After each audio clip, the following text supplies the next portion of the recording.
సూర్యుని మొదటి భార్య అయిన సంధ్యాదేవి ఎలా జన్మించింది? ఆమె జన్మ రహస్యం ఏమిటి? సంధ్యాదేవి కోరిన కోరిక వల్లే మగవారు నపుంసకులుగా పుడుతున్నారా? సంధ్యాదేవి గురించి మీకు తెలియని కొన్ని ఇంట్రెస్టింగ్ విషయాలనైతే ఈ వీడియోలో తెలుసుకుందాం. వీడియోని అయితే ఎక్కడ స్కిప్ చేయకుండా పూర్తిగా చూడండి. ఛానల్ని మొదటిసారి విజిట్ అయినట్లయితే ఈ వీడియోకి ఒక లైక్ చేసి ఇలాంటి ఇంట్రెస్టింగ్ వీడియోస్ కోసం ఛానల్ని సబ్స్క్రైబ్ చేసుకొని సపోర్ట్ చేయండి. సంధ్యాదేవి కథ హిందూ పురాణాల్లో ప్రముఖమైనది. ఆమె సూర్యదేవుని మొదటి భార్యగా పరిగణించబడుతుంది. ఈ కథ ప్రధానంగా విష్ణు పురాణం, బ్రహ్మ పురాణం మరియు ఇతర పురాణాల్లో ప్రస్తావించబడింది. సంధ్యాదేవి బ్రహ్మదేవుని మనస్సు నుండి ఉద్భవించింది. ఆమె అత్యంత శీలవంతురాలు, భక్తి పరాయణురాలు. సంధ్యాదేవి బ్రహ్మదేవుని మనస్సు నుండి ఎలా జన్మించింది? సంధ్యాదేవి కోరిన కోరికలు ఏమిటి అనేది ఇప్పుడు తెలుసుకుందాం. రుద్రుడు ఒక మహాయోగి అయినా సతిని ఎలా వివాహం చేసుకున్నాడని నారద మహర్షి ప్రశ్నకు బ్రహ్మదేవుడు సమాధానమిచ్చాడు.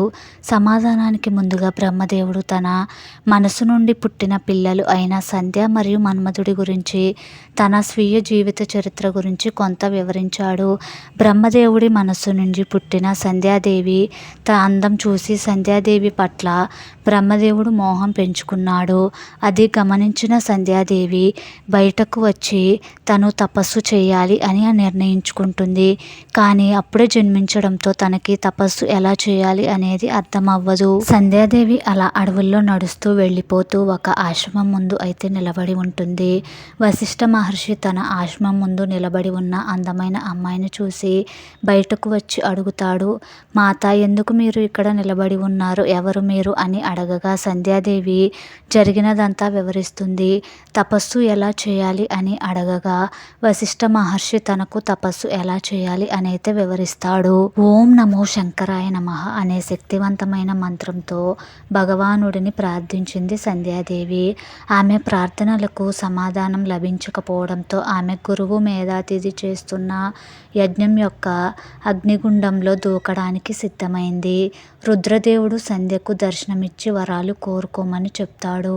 తన వంశంలో ఎవరూ కామానికి బలి కాకూడదని, ఆమె పవిత్రమైన స్త్రీగా ఉండాలని మరియు తన భర్త ఎప్పుడూ మరొక స్త్రీపై చెడు దృష్టి పెట్టకూడదని ఆమె కోరుకుంది. రుద్రదేవుడు ఆమె వరాలను అంగీకరించి తన తదుపరి జన్మలో తాను భర్తగా కోరుకునే వ్యక్తిని ఆలోచిస్తూ అగ్నిగుండంలో దూకమని సలహా ఇచ్చాడు. సంధ్యాదేవి వశిష్ఠ మహర్షిని మనసులో ఆలోచిస్తూ అగ్నిగుండంలో దూకేస్తుంది. అగ్నిగుండంలో దహనమైన సంధ్య శరీరం యొక్క ప్రాణవాయువును భగవాన్ స్వయంగా గ్రహించాడు మరియు యజ్ఞం యొక్క అగ్నిని సౌర వ్యవస్థకు తీసుకువెళ్ళాడు.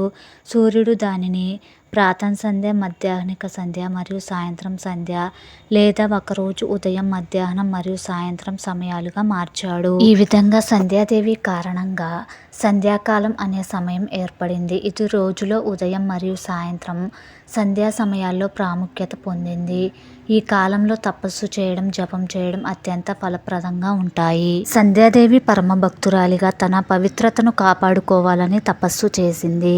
అయితే సృష్టిలో కామభావం పెరుగుతుండడం ఆమెకు అసహ్యంగా అనిపించింది. దీంతో ఆమె విష్ణుదేవుని వద్దకు వెళ్ళి ఒక ప్రత్యేకమైన వరం కోరింది.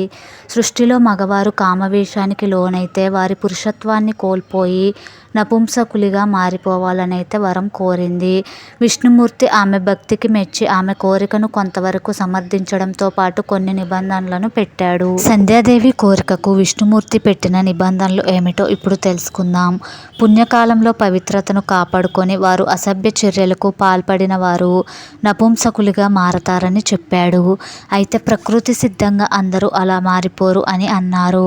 మగవాళ్ళు ధర్మపరంగా ఉండాలని, కానీ లోభం, అసభ్య చర్యలు చేయకూడదని ఆదేశించారు. సంధ్యాదేవి కోరిన వరం వల్ల శరీర శుద్ధి లేని స్థితిలో లేదా అసభ్యమైన పనులు చేసినప్పుడు కొందరు మగవాళ్ళు నపుంసకత్వానికి గురయ్యే అవకాశం ఉందని పురాణాలు పేర్కొన్నాయి.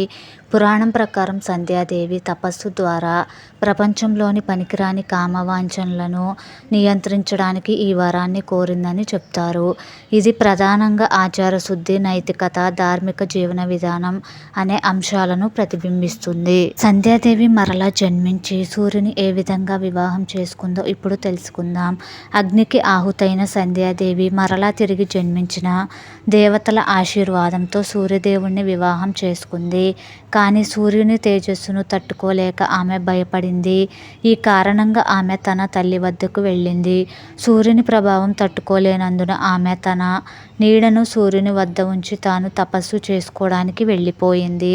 ఛాయాదేవి సంధ్యాదేవికి ప్రత్యామ్నాయంగా మారింది. నేటికి చరిత్రలో పవిత్రతకు ఒక ప్రత్యేక ఉదాహరణగా సంధ్యాదేవి నిలిచింది. సంధ్యాదేవి స్టోరీ మీకు నచ్చిందని అనుకుంటున్నాను. Thanks for watching. వీడియో నచ్చితే ఒక లైక్ చేసి ఓం నమో నారాయణాయ అనైతే కామెంట్ చేయండి. అలాగే ఇలాంటి ఇంట్రెస్టింగ్ వీడియోస్ కోసం ఛానల్ని సబ్స్క్రైబ్ చేసుకొని సపోర్ట్ చేయండి. పక్కనే ఉన్న బెల్ ఐకాన్ని యాక్టివేట్ చేసుకుంటే నేను ఏ వీడియో పెట్టినా మీకైతే నోటిఫికేషన్ వస్తుంది, ముందుగానే చూసేయచ్చు.